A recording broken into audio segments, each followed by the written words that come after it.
দেখেন আমাদের এই অনলাইন ইউপিএসে যে প্রবলেমটা হয়েছিল সেটা হচ্ছে যে এখানে সবগুলা ব্যাটারি ছিল। ব্যাটারির মধ্যে আমরা প্রথমে মাপ দিছি, মাপ দিয়ে দেখাও প্রত্যেকটা ব্যাটারি। পাওয়ার অফ করে দাও। পাওয়ার থাকলেও সমস্যা নেই মনে হয়। এটা তুমি খালি এটা ধরবা। আচ্ছা অফ করে নাও তাহলে, সমস্যা নেই। আর নেগেটিভ আর পজিটিভে নেগেটিভ ধরে, নেগেটিভটা পজিটিভ ধরলে সমস্যা হবে না।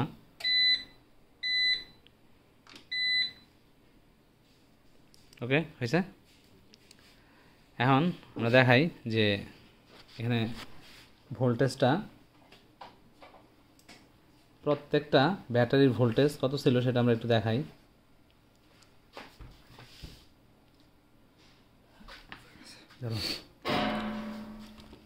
আমাদের এখানে মিটার আছে।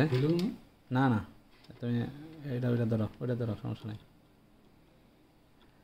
এখন 13 প্রায় 14 ভোল্ট দেখাচ্ছে, ঠিক আছে।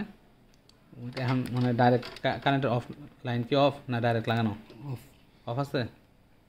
আচ্ছা পরেরটা ধরো, প্রায় 14 ভোল্ট আসছে, মানে মনে হয় চার্জ হয়েছে, তাই না?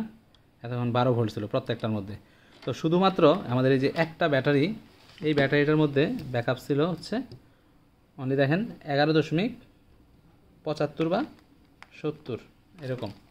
মানে এই ব্যাটারিটাই প্রবলেম ছিল, এটার মধ্যে ফুললি ব্যাকআপ ছিল না বিধায় এই ব্যাটারিটা প্রবলেম করতেছিল বিধায় আমাদের পুরা মেশিনটা কি বন্ধ হয়ে যেত না, ডাউন বিপ করতো সারাক্ষণ বাইপাস মোডে চলে গেছিলো। তো এখন যখন আমরা এই ব্যাটারিটাকে ডিসকানেক্ট করে শুধুমাত্র ভালো ব্যাটারিগুলো রাখছি, দেন এখন কিন্তু আমাদের এই অনলাইন ইউপিএসটা চলতেছে। তো হরহামেশা এরকম প্রবলেম হইতে পারে, আপনারা এই ধরনের সিরিজ লাইন দিয়ে এভাবে আপনারা প্রবলেম সলভ করতে পারেন, যে 2-1টা ব্যাটারি আমরা ফেলে দিলাম, দেন বাকি ব্যাটারিগুলো দিয়ে মেশিনটা চললো। ওকে, ধন্যবাদ।